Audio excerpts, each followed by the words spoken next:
From the 1st to the 3rd of July 2007, 53 member states of the African Union met in Accra, Ghana to create history in the making to form a continental government, a United States of Africa. But unfortunately, there was a split because not all member countries agreed on a unity government. While Gaddafi and Senegal were going in for an immediate start for a united Africa, other African leaders believed that a step-to-step approach, an incremental way, would be more realistic. Good afternoon and welcome to this debate, which is based on the theme, the United States of Africa, a dream or a possible reality. As guests for today's topic, I would like to start by introducing the Nigerian Consul General for the Littoral and West Province. He is here with us today. He believes that an incremental approach will be a better way for Africans to attain their ultimate objective. Sir, thank you for coming. Thank you very much, Jessie. I'm delighted to be here. We also have a Pan-Africanist who is here with us this afternoon. He's Mr. George Gwane. He believes that a United States of Africa is important, it's quite imperative. Thank you for making the time to be with us this afternoon. Oh, you're welcome, Jessie. Thanks for calling me. And Maître Eben Roland is part of this company for today. Thank you all for making the time to be part of us. My pleasure. The Ninth African Union Summit, which was aimed at unifying Africa, forming a continental government, ended in a fiasco with the 53 member nations unable to arrive at a common understanding on the sort of continental government they want. Consequently, no roadmaps with timelines were set for its realization. Sir, as a Pan-Africanist, how do you react to the failure of the AU Summit? Well, first, I don't think it was a failure, as it were, because I remember that the theme of that African Union Summit was the grand debate on the union government of the United States of Africa. And what actually comes out of a debate is either a consensus or a concession or a compromise or something that is postponed, like it was in the case of the summit in Accra, where commissions were created after that. And secondly, I think we must give it to the heads of state that at least they decided to talk on a very crucial issue, like the one called the United States of Africa. But I must say here that I think part of the problem of this whole vision of the USA has to do with the mental picture that most people make of what is called the United States of Africa, what interpretations are given to this particular phenomenon called the United States of Africa. And sometimes we all behave like the blind man that met the elephant, and everyone takes his own part and calls it the elephant, as it were. What are we saying? Are we saying the AU Summit was a partial success? In terms of, first of all, attendance, it was wonderful. And in terms of the intensity of the debate, it was wonderful. But the outcome, of course, it shot below expectation. Sir, do you think any success was recorded during the three-day deliberation? I think I agree with my brother across from me that the summit was not a fiasco as you described it. I think that the debate was very intense. I think that the attendance was very good. And I think that at the end of the day, African leaders recognized the importance of the subject in issue, and they went on to set up commissions to study the idea of a USA further. It is not an idea that you can midwife or actualize overnight. It is something that has to be studied very closely, something that has to be prepared very well in order for it to succeed. I don't think that the Big Bang Theory applies in this kind of situation where you're talking about 53 disparate African countries that are currently enjoying sovereignty in one form or the other, overnight subsuming their sovereignty and forming a larger United States of Africa. It's not something that is going to happen overnight. And it's an idea that has been around for quite some time, but it needs further study for it to succeed. There is need for timelines and deadlines to be created, to be agreed for this idea to succeed. I don't think it was a fiasco at all. Matt, what assessment can you make of the three-day meeting they had in Accra, Ghana? Well, before the meeting held, Good. I knew we would not have much of a success. To me, before it even started, it was like a secondary school child going to write an exam in sociology. We have lots and lots of issues to solve internally within our various countries in Africa. And talking about the United States of Africa is a possibility. But the question is, when is it right? Can I just take Yes, the cue please. from there? Because in as much as we both agree, especially Your Excellency and myself, on the basis that the summit had its own successes, we cannot shy away from the very crucial shortcomings. And also to cue in from what Roland has said. Look, the United States of Africa is a project that has been as old as 107 years. In other words, even the Africans in the diaspora were able to come up with what they called then the African nationhood. And then by 1950s, Kwame Nkrumah was able to bring the idea back to the continent. And even 1960, 1963, the creation of the OAU had for its ultimate goal the unification of Africa. Now, but let's come back to what we talk of. What is the United States of Africa? I look at it from two perspectives. The United States of Africa of governments and the United States of Africa of the African people. The governments are interested first in a political union, and probably that's where there is this bone of contention. A political union that will either be a federation, bringing together probably in the sense of the United States of America, which is going to be extremely difficult. There is a possibility of a confederation where various regions, and in Africa we're talking of 5 of them coming together.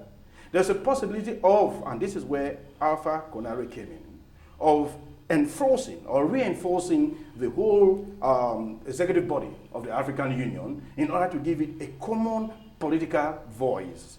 And of course, lastly, we can now talk of each country actually asserting. But what we should forget, we should not be tied to, is the fact that we'll have to wait for all the countries to attain a certain democratic level. We'll have to wait for all the sub-regions to attain a certain democratic level. I think once we do that, we are missing the point. Because as far back as 1958, it was suggested that Africa would grow through the building blocks that they call the regional economic communities. And for heaven's sake, if for 50 years on, we're still talking about building blocks, then the heads of state themselves are stumbling blocks. Let me take you back to the discussions they had during the conference. We remember they had 2 schools of thoughts. Those who wanted an immediate approach to what is attainment, and those who felt that doing it incrementally would be a lot better, it would be realistic, it would be evolutionary. What do you think about that? Do you think taking it step by step? I think that this concept has been around, as my brother said, for a long time, even before African countries started to attain their independence. But it has not been well prepared. There have been 2 tendencies. The school of thought that says that this unity or union should come via functional cooperation, as manifested in the so-called Monrovia Bloc, before the creation of the OAU. There was the other school of thought that said immediate union government now, or union now. Now, in the end, the OAU was a kind of compromise, which was why it had some specialized agencies that were to promote functional cooperation among African states. And remember that in the 1990s, in 1981 or thereabout, we went on to form the AEC, the African 1991 actually. Yeah, 1991. The East African. African Economic Community. In Abuja. Okay. Now, the AU is a synthesis of both the OAU and the AEC. Mm-hmm. Yeah. And part of the strategy for bringing about this union, the United States of Africa, as my brother said, was the formation of regional economic blocks. In West Africa, you have the ECOWAS. In Central Africa, you have CEMAC. And in the southern part, you have SADC and all that. Now, these economic blocks have had varying degrees of success. We have not even really made good successes of them. They were supposed to form the stumbling block for what would then emerge as a Union of African States or United States of Africa. Now, what does that tell us? It tells us that there is still work to be done. It tells us that we have not prepared our approaches and our strategies very well. It tells I us was that not saying something very different from what Your Excellency said. Yes. I mean, that's the problem. We have regional groupings in Africa. You have the CEMAC, you have ECOWAS, you have all of this. You have the COMESA, you have the UMA, you know, Maghreb Arab, and so on and so forth. We are yet to achieve a certain success in regional integration. At that level, I was doing a paper, Jessie, I was doing a paper a few months ago at the American Bar Association on legal regional integration in Africa. And let me tell you something. In our regions, I want to compare ECOWAS and CEMAC. ECOWAS has done a wonderful job in integration. CEMAC, with just 6 countries that had one of the first currencies, I mean, one currency in Africa, is still to even have freedom of movement within the same area. But you can move from Lagos to Cotonou by road without much stress. But it's impossible to go without a visa from Douala to Libreville. That's a problem. And we cannot therefore talk about regional integration or the United States of Africa where we don't feel at home. Let me give a last example. Last year we removed Nigerians from this country. Nigerians did not feel at home in this country. They were obliged to leave. How do you do, I mean, maybe some of them left voluntarily. Yeah, well, I have to correct that impression. It was not induced. We need some clarification. Nigerians leaving was not induced by the Cameroonian government or people. It was a voluntary repatriation exercise. Right. Okay. No, The Nigerians that but if you feel at home, you will not want to leave. That's Now, this is the more reason. This is the more reason we need. What are we talking about, United States of Africa? We're talking about the search for a common citizenship. The search for a common identity, that Nigerians are not seen as strangers with heavy toll of residence permit levied on them, and that Equatorial Guineans don't see Cameroonians as strangers that have to be booted out for one reason or the other. The moment we come to these factors of common citizenship, we'll begin to minimize these areas that divide us more than the areas. I've always said geography has divided us, but not history. We are more united by history, even if geography has divided us.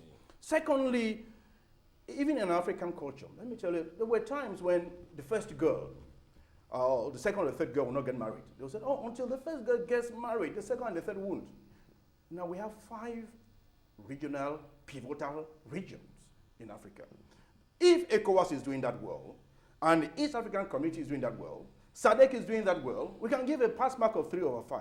For heaven's sake, how would a minority of CEMAC and the Maghreb Union drag down the integrationist policy that we are seeing even in the European Union? The countries don't have the same level of development. And they don't have to wait until they attain that same harmonized level.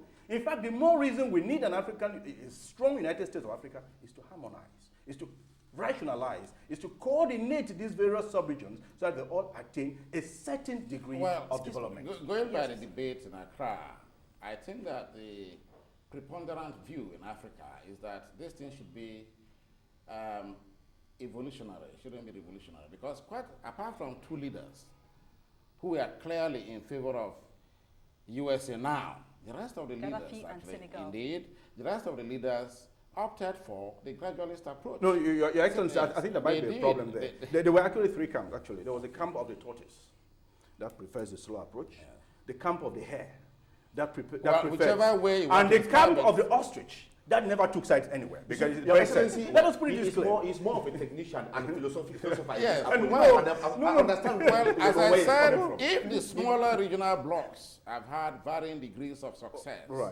what makes us think that a big bang emergence will succeed? We are talking about the union of peoples and countries and governments.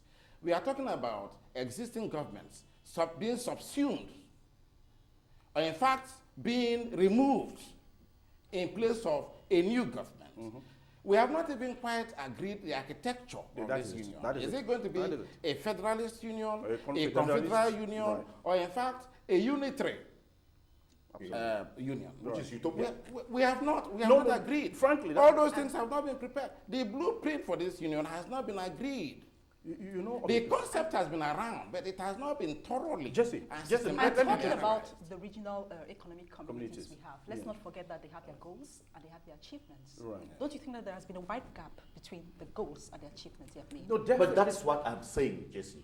If you look If at at all those we can count on regional them to blocks, pave if you look at those the way regional for a United States of Africa. unions, you will discover that their goals are very Far different away from their their objectives. objectives. There's a wide gap. And that is what I've been trying to say. Yes, the United States of Africa is a It's a possibility. brilliant idea. It's a brilliant idea, and kudos to anybody who brings up, who is trying to promote the idea. What I'm saying is that we have major problems. We have major problems within our own small regional integrations, which, I mean, Must be solved a first. country like a DRC is in 6 different regional organizations in Africa. The DRC. Right. Cameroon is in a number of them. Cameroon is in ECAS. Cameroon is In in CEMAC. CEMAC. CEMAC. Right. The question is, for 6 years or 10 years, we've been talking, for example, about a regional airlines, about regional road network, about one passport for the region, about, you see the goals set, lofty goals. We all want to be part of that body. How far have we gone in the realization? Apart from, I mean, CEMAC, for example, which was UDEAC in those days, CEMAC has existed for more than 30 years. What can we show to the Find it public very apart from difficult. our Put currency? feet on the ground. What can we show? I I know the understand. philosopher or the Pan-Africanists will say something different, but I am saying that if we have to talk about the United States of Africa, then we might have to move, clean up our own houses. It's going to take time. I think that we have to draw analogies from Europe, which has made a big success, at least compared with Africa, of the idea of integration, regional integration. But even in the case of Western Europe, with almost the same level of development and with a very long history of interaction amongst their people and all that, you can see that our project has had a gradualist approach for it to arrive where it is today. You can see that Europe has adopted what they call a multi-speed approach to integration. There are countries, even as we speak, that are not part of the Eurozone. They don't use the common currency that the majority of Western European countries are using. There are countries, as we speak, that are not part of the Schengen immigration and visa agreements for their own reasons. And I'm saying that if Europe, with very high literacy rate, with all the very high development indices, has had to pass through this kind of approach to arrive at where it is today, that it will be, I think that we will be fooling ourselves if we think that Africa is going to wake up overnight and achieve the next union morning government. I think I think that Your we have to be Excellency, realistic this here. should be clear. European Union actually took off in 1950. 57. Mine actually when Yes. when the In the you know, 1950s. when the after Yes. 1950 when the coal and steel Yes. resources were brought together between Germany and France. Yes. So we are talking Thereafter, about 57 I think years. 1950. So we are talking of But we're 57 talking years of of Africa existence. of 107. We're talking of a phenomenon that began, first of all, outside the continent and then was brought into the continent in 1958. It's not autochthonous then. It was not? The idea of United States of Africa is not autochthonous, is what you're saying. No, what I'm saying is that we are taking precedence over even the European Union. The truth is that treaties signed by Europeans are taken to the letter seriously. The problem of Africa has to do with the political will. I'll give you talked of Abuja Treaty of 1991. You discover, Mr. Okay, Gwane, yes. you discover No, now let me say that no. you are saying The problem- that the we problem- have, you are finally attacking the same problems that you think can help create unite Africa. Right. We have those inherent problems, Agreed. like executing our own very laws, Agreed. executing our own very treaties. We have all the laws. This we is- know how to make treaties. this In is- fact, the Treaty of the African Union was done like this. Fine. Very easily. Fine. But putting the structures together and deciding who would be head of which commission take us 3 or 4 years. No, And that's the problem. We have the laws. The problems are there, but as an Afro-optimist, I know that where there are doors of despair, there are also windows of hope. And I'm looking at the opportunities that we have. I like I like that. ask- But we have to ask- be realistic. No, We have to realistically, be very what we're realistic. saying realistically now is that for more than 50-something years, we have done a gradual approach towards the attainment of the United States of Africa. In fact, the history of the African unity has been because most of what we call the radicals have conceded a lot to the gradualists. No. The Casablanca group, remember Your Excellency. I want to differ. The Casablanca, let me just explain this. The Casablanca group of the 1950s, or in fact when it came up in 1961, they were able to, the OAU was not even a compromise. The OAU was a concession of the Casablanca Jessie, group. I'm afraid we are going out of this. No, it's not. Let me tell you. He's bringing history. It's very important.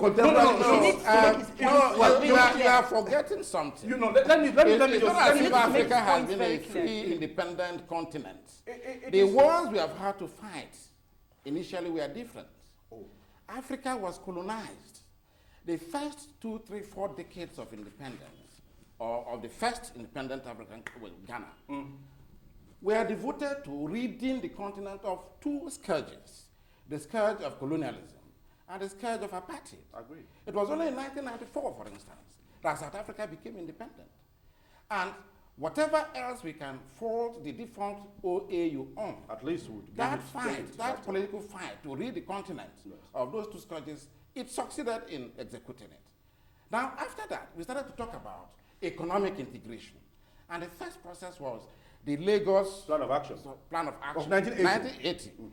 Now, from the Lagos Plan of Action, we moved on to so many other plans, externally dictated and induced. It was only NEPAD that was developed as an autonomous plan for Africa's development and improvement. And even NEPAD has had mixed successes. We've come a long way. So it's not as if you had a free Africa, say from 1960, that was now talking about integration and unity and union. No, we were fighting colonialism. you know- We are It is fighting true. apartheid. It is true that Africa's interest will be best served through a political and economic integration. Doesn't mean that we have to dump the gradual approach. Well, no. What we are saying here is we have tried the gradual approach for so long. It's not. No, the For so long. gradualist approach, Doesn't mean you have to dump the it. gradualist No, for approach heaven's is sake, a realistic approach. We use the It is fast- dictated. the fast track And approach. how do you rush headlong to it? No, it's not. Now let me put it this way. I Does that find not it announce difficult for countries in Africa very willing to subsume their sovereignty to European economies, the IMF, the World Bank. It is clear, once it comes to that, I'll tell you that if the IMF and the World Bank gave a condition to African countries that if you don't take United States of Africa, I will not give you loans, they will all become members. This is how we have a problem of mentality. This is how we have a problem of a political will. This is how we have a problem of a leadership that actually does not respond. When you talk of people who were discussing the whole idea of USA, there were few. Which countries have they even consulted? There's a disconnection between the leaders of this continent and their people. And I'll tell you that if this were to be put in the referendum, where people are looking at the United States of Africa from the point of view of a free movement of people, we can't be working in a continent where there's a free movement of refugees instead of residents. If you talk to people about having a continental language, where you and I will not be discussing in some European language here, they will tell you. If you talk about Pan-African media, where Africa is seen from its own. yeah. All right. That is Now, the those are the United States. things that we have to do first. No, they can be done Those are the simultaneously. things They that don't we have have to to wait. do first. They can be You done see, that is where the problem simultaneously. is. That is where our problem is. And I keep on saying, after almost 15 years, we succeeded in resolving the Bakassi issue. There is the Darfur conflict. There are problems in Congo. You name the rest. Ethiopia, How the Ethiopia? You name the rest. Parents of Somalia. wars, that relief. Yes. How do we get out of that? This is a Pan-Africanist. I understand his language. I think we are I all understand. I think we are all Pan-African. I count myself as a Pan-Africanist as No, well. the difference is a matter of degree. No, some To what- of us to are what- realistic to what Pan-Africanists. degree? Yes, I is to think what I degree? think that doing it revolutionary, the way Mr. Ngwane or Dr. Ngwane thinks about thinks it's We are going to fail. we are going to fail. We are bound to fail. We say yes Okay. to the United States of Africa. We are going to but come back. at what speed? Yes. We are going to come back to this discussion, but first let's watch this report because while the summit was going on, we tried to sample the opinion of some Cameroonians on the street on what they think about the United States of Africa. And it's very interesting to hear that they said, it's a hard dream to be realized because there is a lot of disunity among Africans. Let's Yeah, watch this realistic report. We watch this report now. Question of unifying Africa and building a roadmap with timelines for its realization seems quite far-fetched to most African citizens. As heads of African states share their visions on a united continent, some Cameroonians believe that African unity is a hard dream to be realized. For the African dream to become the African reality, African states should first of all be united as a nation within the context of a United States. In the yesteryears of independence, this dream could have been a possible reality. They need to redefine their status for their goals to be achieved. We have the Arabs up north, then it's a mixture of so many. It's difficult. We can unite in the sense that we work together as a country or as a nation or as a continent, and then we try to work in the difference in economic, try to see how we can build up our own industries, car industries or some, or some kind of thing, depending on Africa. But if we are not united, like they are not united now, we try to sell out. We are looking for different, we have benefits, what we want to benefit. So it's a bit difficult because you have the Arab, and then you have religion, you have the culture, you have different things that is so difficult to say African can come together under one person. It's not like the United States. The cultural barriers and differences in interests makes it a difficult task. There's a saying that you have to leap before you crawl. The independent nations of Africa have not actually defined themselves as nations. I don't want to quote examples, but within the African context, the individual countries have not defined their status. You still have a lot of institutionalized disunity. In that regard, it is very, very difficult, first of all, to unite Africa because the nations themselves are not practicing true nationhood. They are not united. They have a lot of tribalism. They have a lot of bigotry. They have a lot of disunification. For the 9th summit of the African Union taking place in Accra, Ghana to record success, African leaders will have to drop their egoistic tendencies and vote for common interest. Report we just got here on the African Union, the various reactions we got on the street. What can you make of the interview? Well, it we wasn't just various got? reactions, actually. It was one reaction. All the people that spoke at the interviews actually rooted for the gradualist evolutionary approach because they recognized that there were problems even within the African states that exist now. And they called for, first of all, what I would regard as functional cooperation amongst existing African states that can then be gradually built up to a continental or continent level union or unity government or United States of Africa as we are discussing here. I think the people are realistic. They are not fooled by those who promise them, things that they cannot deliver. I think our people, and those are people on the street. And it's instructive that they themselves realize that this is a project that is desirable, that this is a project that will take time and effort and preparation. Headlong. It's not something that should be rushed overnight. I think I enjoyed what the last speaker said. And he said something, it's like you cannot leap before you walk. It's like, it's like leaping before you walk. Rushing headlong. Yes. If, as I said earlier, if we can clean up our house, if we can have this sense of nationhood, as he says, feel like nations, then we can think of moving forward. There's something very, very important. We have the examples every day in our everyday function, the way our states function.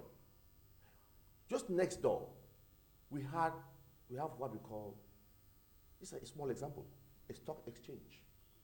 But this stock exchange in Douala is an emanation of a disagreement between states, some member states, of who to host a regional stock exchange. And till today, we have a stock exchange that is really not functional, one in Cameroon and one in Gabon that is still to take off, all for CEMAC. So, these are some of the examples. The question I ask myself is, should we feel threatened by these barriers? Just to see, when you use the CEMAC zone as examples, yes, we are bound to be completely frustrated. Or you agree that CEMAC is a failure? course. Okay. Of course. I mean, within Please stop CEMAC, here. we know the problems that have made CEMAC to be a toddler for the last how many years. We know the problems. It is ego. But we're not going to allow our ego-bloated leaders to continue to drag the legitimate aspirations of the people. And this is where I come in. Part of the problem of CEMAC is not just the leadership, but also the civil society. When you have a very impotent civil society, like we do in the CEMAC region, you can be sure, like they say, you only get the government that you deserve. Now, I moved from CEMAC, and I'm sure these young people who were, I don't know who did the Vox Pop. If you moved from Cameroon and did a Vox Pop in Ghana, this same Vox Pop in Ghana, this same Vox Pop in Kenya, this same Vox Pop in Libya, it was something else. I agree with you. It was something else. So that is not an indicator. So how united will be the United States of Africa then? That is fundamental. Without CEMAC? Now, this CEMAC... We have to start from somewhere. No. I mean, this fixation with CEMAC is legitimate as someone who becomes within that region. We must do something about the fact that CEMAC has to actually live up to expectation. But I'm telling you, we're looking at the USA, not just about what is happening today, but what is going to happen. The stakes are extremely high for this continent. I'll give you very, very, very, very few examples. Look at the case of Zimbabwe. Now, if Africa does not have a political voice about the carnage and the genocide that the British are putting or imparting on the people of Zimbabwe, I'll tell you, we're not going to go anywhere. Compare that with what is happening in Libya. I think that we should not behave like ostriches and hide our heads in the sand. I have a feeling that we are behaving like ostriches. No. Whatever happens in Africa is never the fault of Africans. But it is whatever happens in Africa is externally induced and imposed and dictated. Are we not men and women enough to own up to our faults? Beautiful. While I agree that we as Africans have our own problems, you don't also want to deny that some of these problems are externally imposed. Let me give you the case of Libya. Very easy case, and I've been so happy. The Bulgarian nurses are supposed to have, inoculated HIV to the patients and to some young children in Libya. What is the first reaction? European Union stands up. No, we don't want these people to be condemned. We don't want them to be, 4 or 5 Bulgarians. That's what we're talking about. Political voice, having concerted diplomacy, having the ability to have a common approach to 1-2 citizens. It's not the same. It's not the same a couple of years ago. You don't want to eat your cake. A Nigerian was killed. You don't want to in eat Singapore, your cake and have allegedly. It. And let me make this position. No, if I could be through, man. Okay. If for allegedly, dealing with cocaine, where was Africa? What we are saying is that one citizen in Africa is important. That African voice should be heard. And this is what we're talking about the United States of Africa. The ability to come up with concerted diplomacy. Secondly, we're talking about a common market. 800 million people are still rushing to India, to China to look for markets when they cannot trade among themselves. No, for heaven's sake, we must have a common market. These are the internal corrections that have to be done. And these are the preparatory. Why we shouldn't rush. No, it is the more reason. It is the preparatory work that has to be done. Is what we have been enumerating. I'm saying that, okay, look at CEMAC and look at Cameroon, Nigeria, for instance. Right. You cannot move freely within CEMAC. But the world doesn't know that since 1963, there has been in existence between Nigeria and Cameroon a mutual visa waiver agreement. An agreement that was not voided or ousted by the fact that we had problems over our land and maritime borders. An agreement that the two countries have protected very jealously. You do not need a visa to go to Nigeria. I did not need a visa to come to Cameroon. That is a major achievement, but it will never be talked about. We were there even before Western Europe. Now, we can take it further. We can, incrementally, but that's an achievement that has been achieved, that has been wrought by these two countries. We are saying that this thing has to be multi-speed, if need be. Yeah, there's just a small precision I want to make here. Jesse, I said it earlier. Dr. Ngwane makes a lot of sense when he talks, and I understand him. But as Your Excellency said, we should not behave like ostriches who hide their head, you know. Bury the sun. We bury our head in the sun and think we are protected. We are the masters of our problems. I agree. We create our problems. Indeed. Zimbabwe is an emanation from within Zimbabwe. If they want to change, they will change. Of course now, not. I want to make this. Of course not. Yes. No, I want to Of make. course not. No, let me finish. You need to go back to Lancaster Let me and finish. Anyway, we're not talking about Let me Zimbabwe now, finish. but we have a lot of things Let to me finish. Yes. There is hunger in Zimbabwe. There is all of those problems in Zimbabwe. crisis, We know what is happening there. I want to take us out of this issue of the United States. The United Nations came along with what they call the Millennium Development Goals. I was listening to the radio this morning, and a World Bank expert said, was asked whether it is feasible, whether it can be attained before the year 2015, as they said. And that expert said, next year, Ghana will attain those goals. We are talking of multi-speed here, multi-speed in our integration, multi-speed in our development. It's not a bad thing, but I'm telling you, if we talk about the United States of Africa today, with what is happening within our country, with what is happening between Cameroon and Gabon, he said I should not talk about Sebak. Let me go back to West Africa or to other regions. Without what is happening in Darfur or between Uganda and the Democratic Republic of Congo, we'll be talking about utopia. When we look at the bad trees in the forest, we may not understand how large the forest is. I find it difficult. But it's one cocoyam that spoils the back. I find it difficult to associate with people who, the problems are there. They are there. And in fact, it is always important to look at the problems to see how you can overcome them. But that does not make us lose sight of the potential. Should we be threatened by those It doesn't mean we're going to be pulled back, because Africa has been more in motion than in movement. We see that sub-regions that have gone so far. As you made wonderful mention of West Africa, it's incredible to be in Dakar. You're taking a plane between Dakar and Lagos, and you find everyone having a passport. I mean, it's incredible that you go to East Africa and they are taking you from Semak and you are put on one side and these other people are coming. I mean, it is a problem. But what we're saying is that we can't use a fast-track diplomacy. You talked of multi-speed. In fact, in the African Union document, that unfortunately was not being discussed in Accra because there was a document that was prepared for them to discuss it. It is mentioned of gradual incrementalism and multi-layered approach, which means by the year 2015, the United States of Africa should become in existence. Now, but the real big problem I have, even as a Pan-Africanist, is how do we interpret the United States of Africa? As far as I'm concerned, all this thing about who is going to be a minister, who is going to be, is irrelevant as long as there is no common geographical space that would make it possible for a Nigerian to freely settle in Cameroon and make his goods, or for Cameroonians to see that there is more market in Nigeria with 160 million people than rushing to, Ethiopia is rushing to India. You on a one country, one continent basis. China is talking 1 billion people coming to negotiate with a Cameroon of 15 million. For heaven's sake, it is a negotiation of patronage, not partnership. Yes, but the United States of Africa, therefore, can only give us the opportunity to discuss on a one-to-one basis. And this was even echoed. Let me come. It was echoed in Accra. He speaks very well. Yes. He speaks very well. It was echoed. You see, that's the problem. It was echoed in Accra when the European Union said that they will be meeting the African Union in Lisbon in December.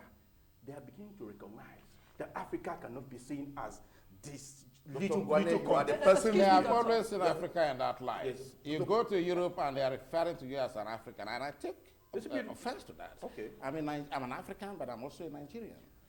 Now, a fellow comes from Luxembourg, and they refer to him as a Luxembourger. Luxembourg is a principality of just a few thousand people. 500,000. And then you see me from a country of 140 million, is that Africa? I take exception to that. Those are part of the cultural prejudices that Europeans have always had against Africans. I'm saying that all these things you say, and they sound good and they sound nice, they are true, but they are not realistic. We have to do first things first. It is said that the journey of 1,000 miles begins with the first step. Your Excellency, you cannot jump we're still waiting overnight. for that first step to be taken. We have very serious problems even within our borders. Between Nigeria and Cameroon, we are looking at 500 different ethnic groups, perhaps with as many languages. I think this And is... Doctor, we are saying I think we need that we need greater integration. Look at the GDP of the whole of the continent. 514 billion United States dollars, produced by over 850 million people. 53 countries. 53 countries. It is not up to the GDP of the Netherlands. No, California, the state of It California. is not up to the GDP of Belgium with 10.6 million people. And why is this so? Why is this so? Why is it so? Why is We it have so? not been able to manage the smaller entities we have, Yes. and we want to manage a larger entity. I think that some of these things are also induced by ambition, inordinate ambition. And ego. And ego. Right. People want to be president of Africa. They have not prepared their own countries. They have not shown good example. They have not shown good leadership in those entities they are leading. You're right. Doctor, it's true that this idea of Can I United just correct you, States of Jessie? Africa- Can I Yes, just please. correct you? There is let my viewers not get mistaken. I'm not a doctor, okay? Okay. George Is a Mwai. comrade. Yes, please. Yeah, the clarification I want is, it's true that you are in for the immediate approach. You The want to radical now- approach. The radical, Radical approach, No, excuse me, I won't say The radical. fast track approach. The Fast fast track track approach. approach, whatever, call it the way you want it. But if at all it's radical, how do we proceed? How do we proceed if we want it radical? I said, and I think Without that, adjustments being made. no, I think he made very good mention of that we need to actually understand the architecture we're talking about. Okay, my argument, I come from the argument that we have always used the RECs, or the regional economic communities, as building blocks. A man does not build a house by keeping blocks on the ground for 50 years. After those blocks have been laid and kept, he starts building the house. We are saying that. Even without a plan, without a building No, plan. there is architecture. Let me say, no, there is. Again, this is where most of the leaders lost sight of. If you go to the African Union website, there is a 34-page document that was supposed to be discussed during the AU. And of course, true to type, there are people who come with their own agendas. This document spelled this out. One, from 2006 to 2009, there will be the establishment of union government, and they were able to give out the various things that would happen within that period. Reinforcing regional economic communities, coming up with the African financial institutions, the investment bank and the central bank.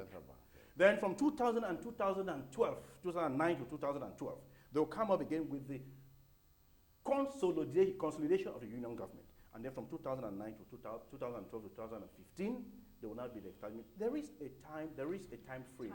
There is an agenda. There is a roadmap. Unfortunately, the debate was so polarized, and I don't know whose fault it was, that it came back to the Casablanca-Monrovia debate in the 1960s, which was really unfortunate. But I was happy that at the end, the heads of state were told to stay aside so that the commissions can now work on this. And I'm sure that there will be more or less a compromise. Okay, we are now going to watch another report still on the African Union Summit we had from the 1st to the 3rd of July 2007. And this time, what we'll be hearing is the various differences they had, the various differences the African leaders had. We have that report in a moment.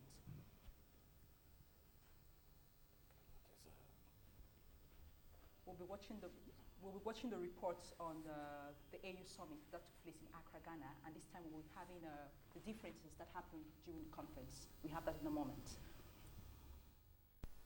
As the 53 African states find a way of sharing and joining in the consensus as to the future direction of our continental organization, a united Africa, not all African leaders at the AU Summit see eye to eye on unity. Back in Cameroon, the consul generals have expressed their views on a unity government, which they say can be achievable if the gradual approach is embraced. To approach that ultimate destination incrementally by forming sub-regional groupings to encourage, first of all, economic integration. You have the economic integration at sub-regional level, then you take it up to the continental or regional level. And from economic integration, you begin to deepen the relationship, the interface, the interaction between and among the countries in the various sub-regions, such that gradually they become first an economic space and secondly a political space. It's not going to be an easy battle to abandon partially or totally our sovereignty to join a unity government in Africa. tell you that it is not going to be an easy project to accomplish because there are a number of historical, political, geographical, and other factors that militate against the realization of that objective. But that is not to say that those impediments are insurmountable. Africa's problems are many. We still have to deal with bigger and deeper truths of aid, debt relief, infrastructure, education, and conflicts. Les pays doivent éliminer tout ce qui est dissension entre eux. Countries have to eliminate everything that disunifies them. I can see at the level of Chad, Central African Republic, and Sudan, there are still problems, so these problems have to be solved for countries to agree.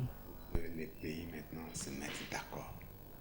The concept of an African government is a pleasant dream, but the stamps issued by the East African Community, a union which could have brought stability and wealth to its people, was paralyzed by the greed of individual African leaders. If we want to predict the future, the past will be a better reference to rely on. We're now going to look at the attitude of the various leaders we had there at the AU Summit, their reactions they got when they heard about the United States of Africa, the forming of a continental states, a union government.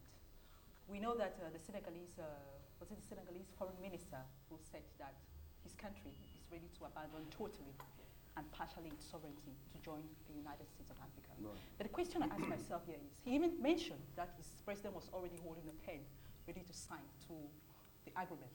But the question I ask myself here is, looking at Senegal's political, socio-economic landscape and the progress it has been making in recent years, do you think that they will be ready for such an integration? That's an interesting and very intelligent Minister of Foreign Affairs. He knows his other counterparts. He knows the reaction of the presidents of the other countries in Africa. And that's why he says his president is prepared to sign. I'm a lawyer. I'm going to agree to an amicable settlement. Even when I don't want it, if I know my opponents will not be prepared to agree. It's what he knows what he is saying. He knows the other country, he knows his counterparts. And he knows that they were not prepared. It's true. Senegal has made a lot of progress, especially when we take into consideration what happens in Francophone Africa. But Senegal also, we must remember, we have their own crises. Has their own problems. You know what? The Idrissa Seck matter last year, it was unlike a president like Abdou Diouf, or Abdoulaye Wade, and so on. So you see, these are the things that happen in Africa. It's true. It's true that we can come up with a treaty. If you tell African experts to come up with a treaty for the United States of Africa, it will be done in less than 24 hours. It will be done, and it's already existent, maybe. But I want to tell you, as Mr. Ngwane said, I want to tell you that we have to think of the United States. A few weeks ago, I was in that country, and somebody told me about relocating from DC to California. And the next day, he relocated without any problems. If the day a Rwanda who want to relocate to Algeria and do so at will, they would have been moving towards the United States of Africa. Can I just say most of the countries which militated for the United States of Africa actually weren't doing that as a form of diplomatic cover-up. Most of these countries actually, in their constitution, have it enshrined that they will be able to yield any portion of their sovereignty when it comes to continental unity. Like most of these, Mali is one of them. Most of these countries already have a Ministry of African Integration. That's the case of Libya, that's the case of Senegal. Most of the countries that are in this gradualist tendency don't even have any agenda. They have become so gradual that they are becoming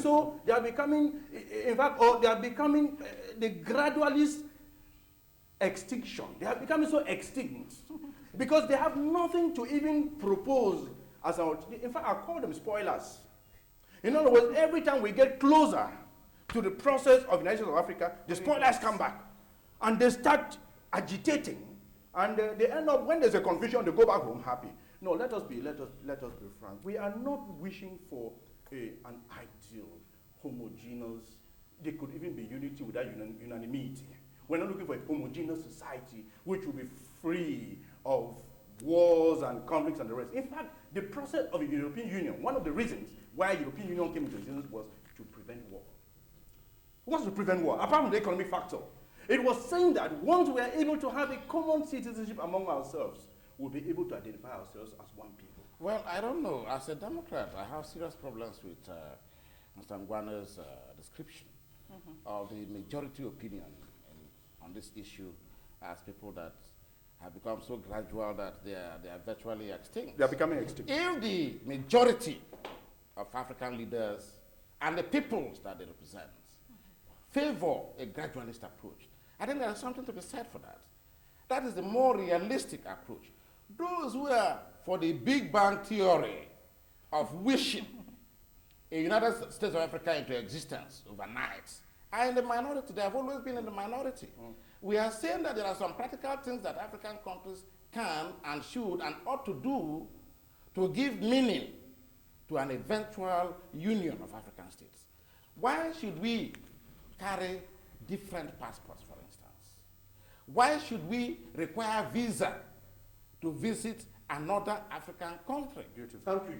Why should an African not feel free to relocate to any other country that he wishes or wants to live in? Why is it that the rest of Africa cannot take the Cameroon-Nigeria example of, settlement of conflicts, of peaceful settlement, which is a major contribution, a study in dispute resolution? Right. Why can't Africans adopt that as a model, as their own unique contribution to? Now, these things can be done without our having a union government somewhere installed. These things can be done without our subsuming our sovereignties to, some other wider body. These are the practical steps that we ought to be taking as Which means confidence-building unity measures. is not the only way for Africa to survive. And these things are things that will immediately benefit the African peoples themselves at the ordinary level. The way that it is easy for a Cameroonian to go to Nigeria without visa, I would want to see a Nigerian go to Libya without visa. Yes. Now, the people that advocated this Big Bang approach, they have not even started to, sort of put their mouth where their money is, or their money where their mouth is, the other way around. I would like to see some of these countries, some of these leaders, make things easier for Africans that are within their borders, or that want to visit their country. They have not taken those practical steps. Your Excellency, they are more interested in the political, the larger picture, the macro level. We are saying that take steps at the micro level to the benefit of the people. And then we know that you're serious. And maybe we are talking about the government here. A government that looks like the United States government. We forget to know that the African Union has something that looks like a government. Right. With commissions, various commissions. In fact, we have a structure like that. That's important. Yes. That's that has been making pronouncements. That has been doing jobs. I was about to add something to what the Consul General said. And in thinking, I told myself, you can't eat your cake and have it. We have been giving all of these examples. Wonderful example to show that the man on the street doesn't feel African, he feels Cameroonian. I don't know if at this moment the land boundary between Cameroon and Equatorial Guinea is open.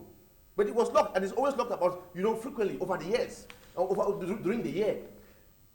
We need to move ahead, and we need to start from the very small things. And when we start from these small things, we'll go ahead in a gradual way, but in a very realistic way. There is a commission, there is a treaty that was passed in Gambia, the treaty for the human rights in Africa. Mr. Ngwane, the human and people's rights. Rights. Not up to 10 countries, African countries have ratified that treaty. We should start with such. Let me ask you this question. We are all aware that South Africa is a very advanced economy. If you're talking about the United States of Africa, a union government enterprise, the question I ask myself is, what will South Africa have to benefit from this? How advanced is South African economy? I have told you that the GDP of all of Africa is less than the GDP of the Netherlands. And Your Excellency, South Africa's GDP is $167 billion United States dollars. Is that up to the turnover of Shell BP? I don't know. One corporation. You know why we're having this These things are comparative terms. We know why we have this problem, which sometimes might actually be indicators by other people, which might not actually be reflective on the ground. Anyway, it is like the cliche that Africans cannot live, that they are just living below $1 a day.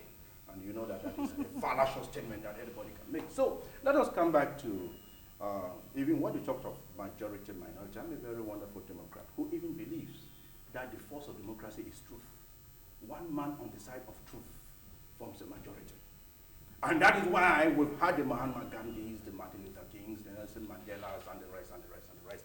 What we're saying, in effect, is time will tell whether Muammar Gaddafi, borrowing from Kwame Nkrumah's dream, was having his own agenda, or actually had the people at heart. Because I know that the same accusations levied on Muammar Gaddafi are the same accusations that were levied on Kwame Nkrumah.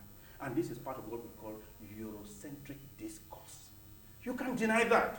That we are who we see through the media, or the Western media, controlled by the Western media. That's how we see ourselves. You see, finally, when Mert speaks, you know, I try to be a little bit very, and yeah, the gradualists, actually the gradualists will have a gradualist approach of actually listening to the radicals. Let us put it this way. That's a philosophical discourse. It's very good with philosophical discourses. The stakes are so high that we can't afford to wait anymore. African Union government now.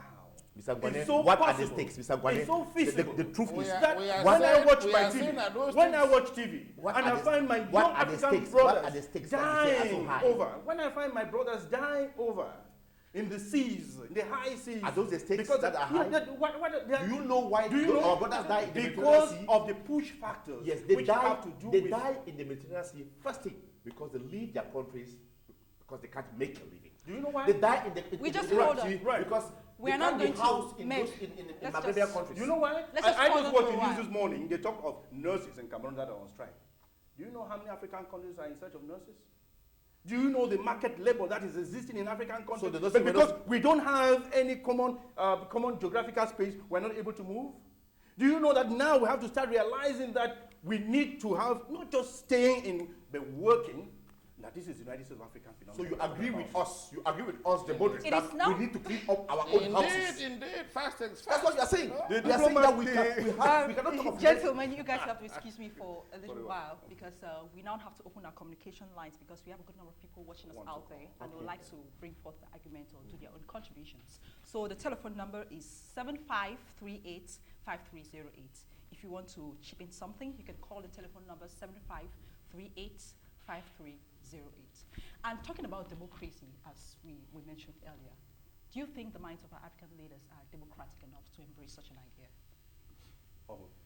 If at all it works out, do you think it will be possible with the attitude? Don't ask the because question. They wouldn't even don't ask the question to Mr. Gwane.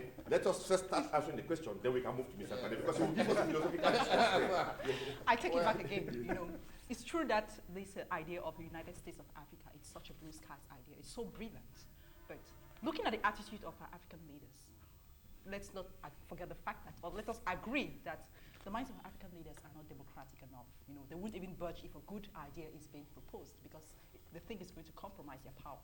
Do you think with this attitude, it's going to work out? We are being presumptive, yeah. I think it's difficult to overgeneralize. You cannot generalize. There are the African leaders that are true Democrats. There are those that are not so true Democrats. It's a mixed picture. But I think that we have to give our leaders the benefit of the doubt that ultimately they mean well for the people that they lead. It is not an easy process or easy project to lead a country. And very often when you are looking from outside, inside, you think it is very easy. But when you are given the challenges, you begin to appreciate how difficult it is.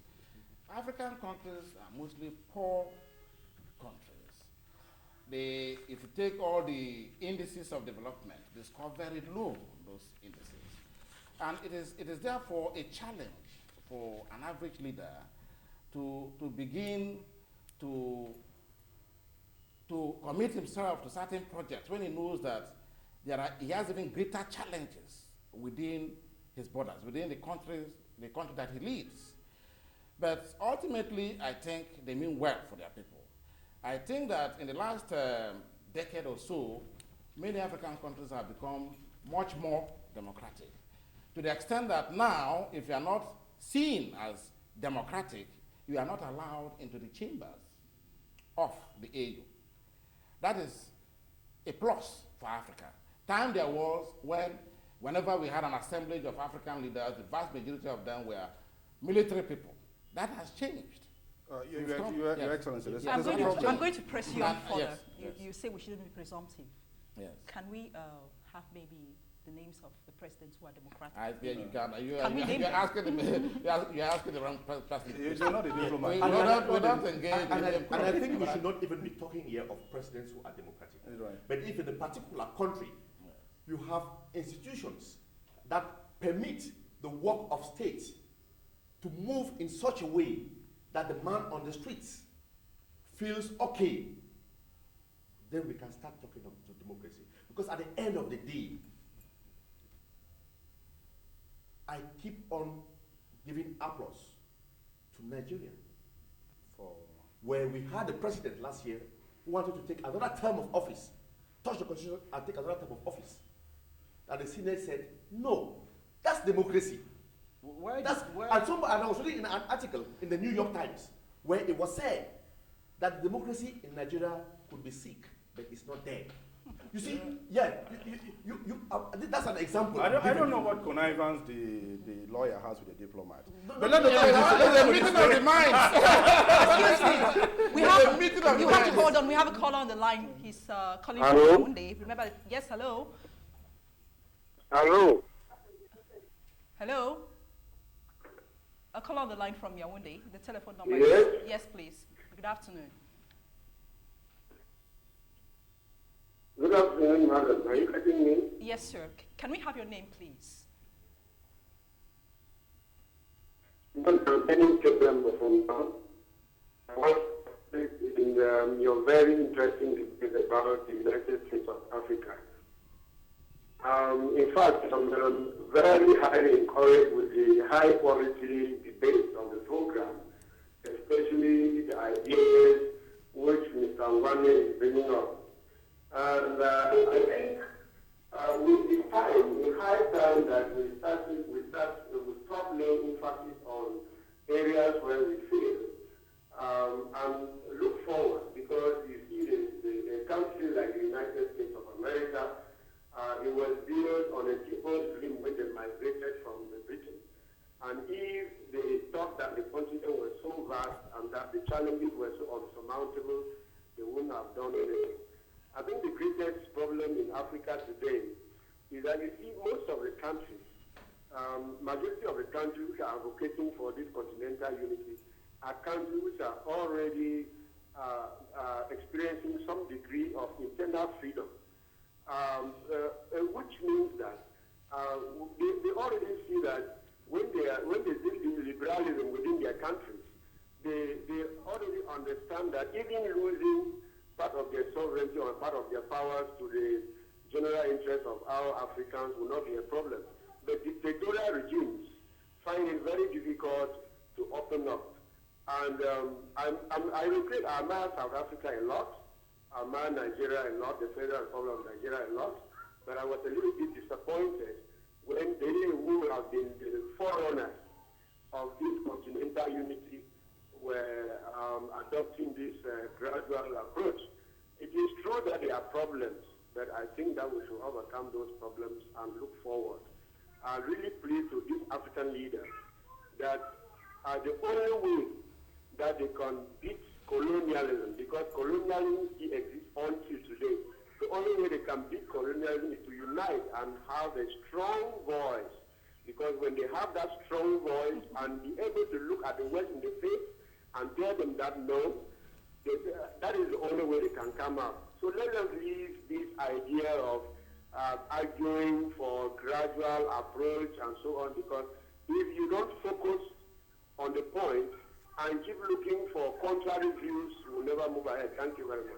Thank you very much. That was a call on the line from Yaoundé, Metro Abe. I have not. I see you reacting already. Yes, and I will not say that there is a connivance between Mr. Ngwane and the last caller. Just as I told you, yes. I will not say that. What the last caller said makes a lot of sense. And yes, it is his point of view. Mentioning the fact that those who are championing for the idea already have a kind of internal freedom. I disagree with him on that. Very much so. Why? I don't think that is empirical at all. It's not empirical, not at all. I don't want to name names. I can't name. I know you name Libya. I know most people want to name Libya. It is not Libya. correct. It is not correct. I have visited Libya a couple of times. It is not correct that those countries that are for immediate union government have more internal freedoms. No, I disagree totally. That is not empirical. It is not borne out by the evidence on the ground. But of course, it's entitled to his opinion. What we are saying is that there is no point rushing to failure. If you want to succeed in every project, even in life, you have to prepare very well. But we have prepared And for I will so long. remind- No, we have not prepared. And The I will idea remind the has last been caller. around. I will remind the last The caller. preparation that we did was to form Let's those get, regional blocks. sir, please, let's get Jessie, this I caller. want It's to- important we give preference to this call on the line. He's calling all the way from Boya. Yes, hello? The telephone number is 75385308. A caller from Boya. Yes. Hello? Yeah, good day. Yeah, my question is, I believe Africans in general, they have an organization that, like OAU. Well, if I'm wrong, then I'll be happy if they correct me. And this organization, I believe their objective is to, let me say, govern the way the president or the carry out their activities. And if later on we say we want to form a USA, does it mean we are indirectly doing the very, let me say, carrying out a very activity in a different way? And secondly, if the people who are about, the people who manage or govern this community or govern the state in general, who are they? Okay, I think that was that. Yeah, well, it's a question. Doctor was about reacting. Okay, let me just get back to the last caller. I think it's a very important remark she has made. She has made with regard to where will the AU be? Well, the OAU was defunct as far back as. In fact, she's asking what structure the AU would look like. Yes, I said that it all depended on the kind of architecture we want this USA to have. It could have a functional cooperation like the diplomat talked about, but it could also go back to reinforcing the powers of the African Union presently. And you remember that Alpha Conare was actually going to resign. Well, he had actually come to the end of the mandate. And he said, my friends, if this is the kind of AU you are giving me, I'm afraid I'm not going to be the chairperson. Because the AU chairperson is virtually an errand boy. He's just an administrative secretary. And so he said, no, we must reinforce the structures to the point where I can even appoint my own commissioners. Because the commissioners of the AU are more answerable to their government than to the chairperson. He talked of even extending the mandate from 4 years to 7 years. And this is not because he wants to. In fact, he's going to ditch the towel in January. This Bawak conference is going to go. Okay, what he's trying to say is, and what that falls in line with what the caller has just said, we have another possibility of saying that, why? The AU should be the spokesperson of the continent on very important issues, very crucial issues, foreign policy, commerce, trade, and the rest, and the rest, and the rest. We could have the AU be empowered in that direction. But we could also have, and I don't dream, I mean, in respect, I don't dream of the United States of Africa built on one president, and no, I know. What do you believe in? I believe in, yes, I agree that we can, intergovernmental cooperation can be heightened in a certain level. I believe that we can have the AU reinforced, the powers being reinforced. I believe in the fact that, most especially, that the civil society has a say, especially in terms of its common identity, by way of language, by way of educational system, by way of free movement of people, and the rest, and the rest. That is, for me, the architecture of the US, then at the end of the day, Africa. Then we come back to what we are trying to converge. No. I want to thank. No, of course. I want to thank Mr. Ngwane for coming back to us. No, at the it's end not. of the day. Because let's get this call on the line from Bamela. It's very important. The telephone number is 753853. Yes, according to the program which is going on, I think the first thing Africa has to do is disarmament. If we can disarm, that will be possible, because we're going to wars who have soldiers. Practical disarmament should come first, unilaterally. That's my own contribution. I will Luis from Bamenda. Unfortunately, the TV is no more coming on. Life has gone off in Bamenda. Okay. Well, I think it's a very important point. Because the proliferation of small arms, as my colleagues here know, is a major problem. That is what is fueling all the conflicts that we are having in many parts of the continent. And at the ECOWAS level, we have an agreement that bans the introduction of small arms into that region. It's important that Africa rids itself of the proliferation of small arms if we are going to get rid of the conflicts that we have, in parts of the continent. And it's a very important point. I think this is not, I'll just very brief. Yes, some of the contributions in terms of itemized integration do not actually forestall the process of holistic integration. You know, there are things that can be done simultaneously. Okay, we don't have to wait for one to be finished before the other one takes over.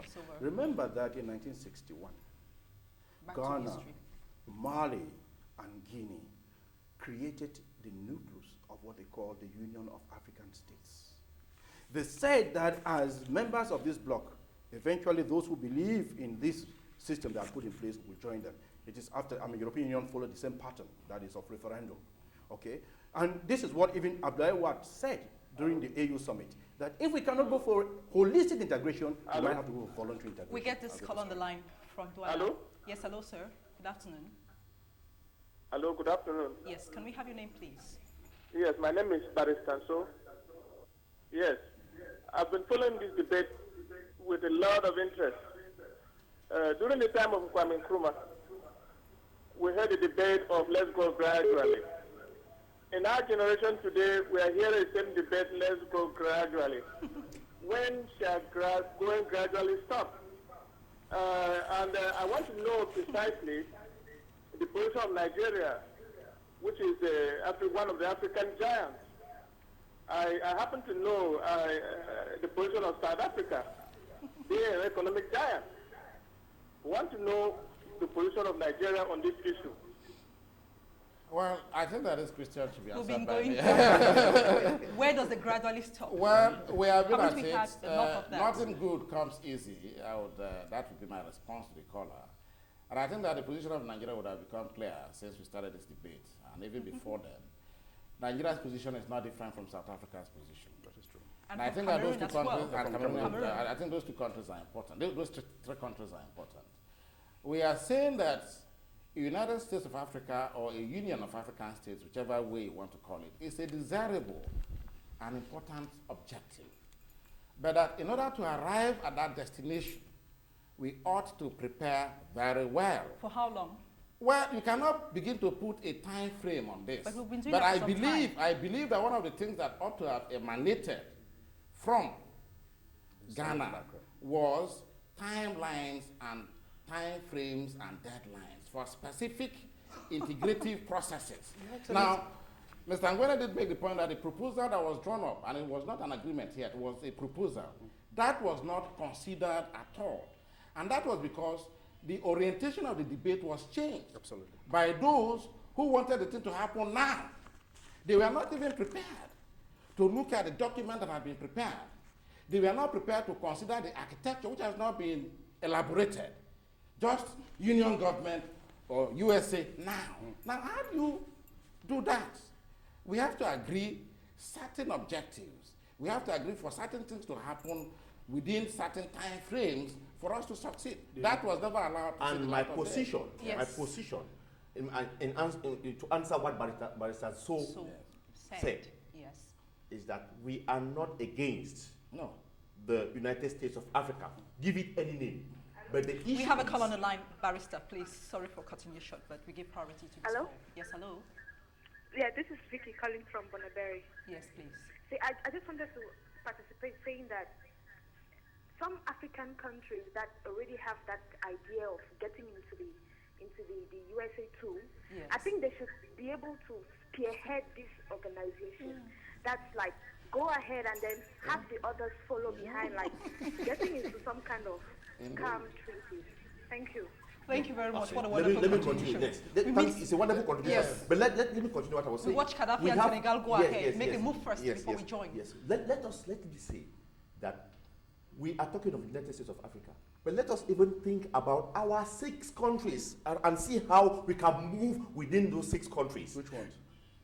Are you talking in about this region? This In this our region. This Because listen, you cannot. You go seem to and- be very pessimistic No, about the I'm prospects, very yeah. optimistic. But you are very optimistic. No, You not see, you are optimistic about the for the whole of continental Africa, but you are not optimistic for Semak. It's funny. As a teacher that I am, We have- Let him talk. I know. Yes. As a teacher, I know that there are some weak students, and there are some very strong students. No, but and I'm not going to let my weak students You in cannot class manage a class drag down the and you strong want to students that are manage going a on. Let me go back to We allow him this talk. process of you are realistic about Semak. because you see, when we look at Semak, quite often, I keep saying this with a lot of, I have sentiments that go with my area, and I know that Cameroon would have well to be a member of the West African Zone. Actually, some people write to you and they even say West Africa. No, indeed, in our foreign ministry, Cameroon is regarded as West Africa. Yeah, all right. So what we are saying is, it boils down to the fundamental thing that Konare said on the BBC a couple of days ago: leadership crisis. There's a leadership crisis in this continent. We may not have the khaki boys moving around as military rulers. It doesn't mean we're democratic. Article 30 of the AU Constitution spells it out, that any country that comes to power by unconstitutional means, and take note of the word unconstitutional. We get somebody from Boya. Doctor, All please right. excuse me. Okay. Hello? Hello. Yes. Yeah, this is someone calling from Boya. Yes, please. Can we Hello? have your question or your contribution? Hello. Yes, hello, we are getting you. Let's have your question, sir. You're calling from Boya. Hello. Yes, we need your question or any remark you want to make. Yeah, this is a student from the University of Boya. I'm calling from Boya. This is my contribution. Can I talk, please? Yes, please. It's Yes, okay. I want to say that I want to talk directly to the man in court who thinks that the problem is that when you talk to Cameroonians, they think it's a very easy process. But when you bring before them the main difficulties, they won't be able to go on with this process. Please, I have this to say. If you meet Cameroonians, in South Africans, face to face, to carry out the memorandum, you will see that about 95% of Africans want the United States of Africa. The problem is everybody keeps saying that our presidents are sending. The problem lies only in with the powers of our presidents.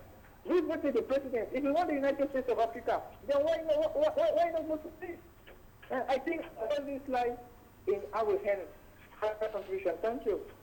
Yes, ma'am. Yes. Oh, the question was referred to me. To the man in court. To the man in Well, court. Yeah, You can react, it's but okay. what is it? Yeah, but Yes. for what I gathered that, if you talk to them, they don't want it. But deep down inside them, they don't want it. You talk to our presidents, they talk They about the don't want United it. States. Yes, deep down inside our presidents, our leaders, they really do not want the United States of Africa. But if you talk to them face to face, they will, when they are talking in public, they want it. Why And- won't they want it deep down? Well, ask the caller. But Because I you're think supporting the fact that, they don't want it deep down. Why won't they want it deep down? because What's of the the reason? various, I want to use my neighbor's word, ego. Ego. He's the one who used the word. It's a matter of ego. We have lots of problems in Africa. We have lots of problems in Africa. And that is why I say, and I maintain my point, that if we cannot have a common passport for the last 20 years in Semak, if we cannot have a common airlines, as we have been scouting for the last 30 years in Semak, if we cannot move freely between Douala and Libreville without a passport, if we cannot achieve many of those things in Semak, we cannot talk about the United States of Africa. You know, I want to say that. Let me just very fast. He seems to give Semak such a pivotal role. It's important. Such a pivotal role. Yes, because you cannot manage a school if you cannot manage a class. Agreed. But what we're saying is that the rest of Africa will not wait for Semak to get its act together. Exactly. The problem is not only Semak. Moves forward. The problem is Well, Zimbabwe. I want to The make problem one is fundamental Sudan. point. The problem is I think that ultimately, when we talk about the United States of Africa, we are talking about it because we want to see a process, a mechanism that will emerge, that will improve the conditions of Africans. Because if you look at the globe, the world, Africa is the weakest link, virtually on every count. Sir, Even though we come back to you, but let's just give priority to this one very last call we are having from Boya, then we'll come back to you. Yes, hello. Hello. Yes, good afternoon. Hello. Yes, hello, good afternoon. Calling from Boya. Good afternoon. Yes, please. I am Jum Polinus calling from Boya. Yes, sir. Yeah. I think the issue of United States of Africa should be a gradual process. Reasons being that most of our presidents like to cling to power, and therefore it will be very difficult for them to let go of that power because they will lose their autonomy, definitely. So I think it's a gradual process because if you hurry into this issue without taking cognizance of other things that may come with it, then it will be a failure. So it's a matter of a gradual process. Let the presidents themselves know that they can hand over power easily to another person. Once they have that idea in them, then things are going to work. Thank you very much. Thank you very much. Before we get to the reaction, I just want to make a comment because yesterday on CNN, they interviewed a political analyst in South Africa on this crisis we have in Zimbabwe, the economic meltdown. And what he said was that, Thabo Mbeki, South Africa is ready to help, Zimbabwe. But Mugabe does not respect Thabo Mbeki. He thinks he's untouchable. Well, I wouldn't Coming back to power, the power our African leaders are clinging to. Is that going to be possible? Well, it's a matter of opinion. I wouldn't want to comment on individual African leaders' attitude to power. That is beyond the remit of this discussion, I think. I think that the idea of a USA is not an end itself. Yeah. It's something that is a means to an end. The improvement of the conditions of the peoples of Africa. As I was saying, on every count, Africa tends to be the weakest link internationally on the globe. And so we are looking for a process that will lead to significant, massive, profound, sustainable, and consistent improvements in the conditions of Africans. And I'm saying that there are certain things that can be done even now by the existing governments of Africa to improve the African condition. And those things are not being done. Some of them have been done. But we ought to do many of those things. And I tell you, before we know it, the idea of a union government or United States of Africa would have been with us. But if we think that the only way to go about solving Africa's problems, first of all, to form, well, we have not agreed the architect, but I think one of the more fashionable thoughts is that there's going to be one government for Africa, yes, and perhaps going to be a federation, a confederation, and all that. That is desirable, ultimately. But to improve the conditions of Africans, wherever they may be now, and to give Africa some voice internationally, we don't need to arrive at that destination. We can do certain things now to bring about an improvement in the condition of Africans and to give Africa a good I think that's what it said. Yes. Such an interesting topic, but we are caught up with time. So like that, we all say our final word, maybe a kind of conclusion to this United States of Africa, this one government enterprise. What can be our final word? What do we wish for Africa, or what should be done? How do we achieve? What advice can you give for us to attain that ultimate objective? Okay, you want me to start? Anybody can start. It's well, okay. It's just the final word. I hate to imagine a situation where the president of some country would want to go out and would ask for permission to go out of his country. I hate to imagine many things. But I want to say that all over the years, all through these years, Africa has made a lot of progress in various domains of regional integration. I'm a lawyer. We have OHADA, the OHADA law, which is applicable within 16 African countries. There are many things which, in fact, the issue between Nigeria and Cameroon, the visa issue, we've been there for more than 30 years. We have been, there's the elements of integration within African countries. We need to harness that, then move ahead. Thank you very much, sir. What can be your last word I want to say that Africa? The idea of a United States of Africa is a desirable objective. I want to say that it is something that has to be well prepared. It is an idea that we all buy into. That I want to say that if we don't have a plan, if we do not have a blueprint, then we are bound to fail. And I want to say that even before we get to that destination, there are certain steps, there are certain things that African countries can do to enhance integration and greater cooperation amongst them.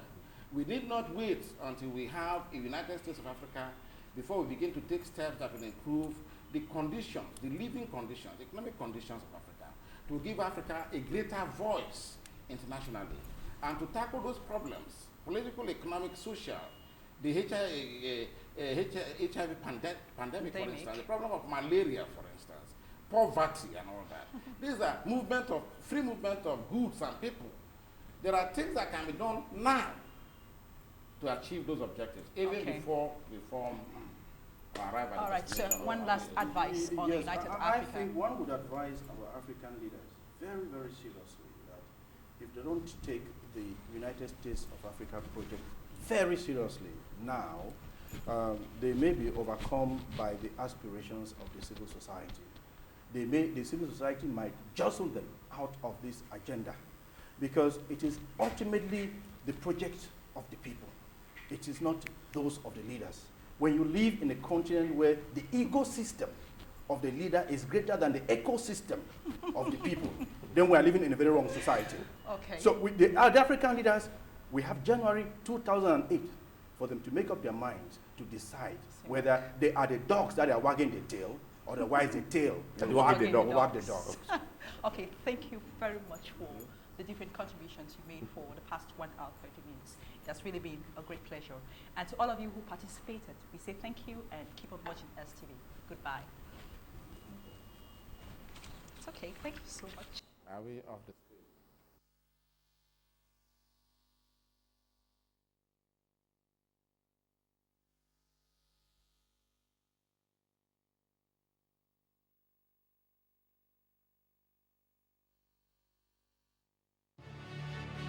Le défi de la télévision s'élève au cœur de l'Afrique centrale. Une offre plurielle à la disposition du monde. STV 1. Pour le sport, le divertissement, la musique et les jeunes. STV 2, la généraliste, pour l'information, les investigations, les documentaires, les magazines, l'analyse, le cinéma, les séries et bien d'autres. La télévision tant attendue est désormais disponible partout. STV, votre télé. Mesdames et messieurs, bienvenue sur Carte sur Table. Je connais le député de Biobel, M. Wonakono. Il habite vers l'Axelo. Bon, tout ce qu'il a pu faire concernant le quartier, ce n'était qu'une route qui mène chez lui, en entrave. Il a posé les pavés et puis c'était tout. J'ai retenu globalement, si vous voulez, que il y a une confusion générale entre le rôle du maire et celui du député. Allô? Oui, vous appelez